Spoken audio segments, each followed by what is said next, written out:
Criminal కేసెస్లో A1, A2, A3 and so on అని ఉంటాయి.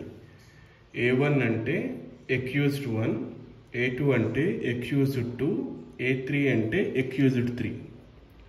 For instance, attempt of murder అనేది క్రైమ్ అనుకోండి.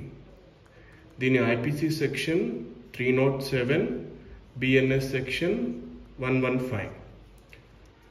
ఇక్కడ ఈ ముగ్గురు వ్యక్తులు కలిసి A1, A2, A3 కలిసి ఒక వ్యక్తిని ఒక రాడ్తో కొడితే ఫిజికల్గా ఇంజూర్ చేసిన వ్యక్తి ఎవరైతే ఉంటారో తనని A1 అంటారు.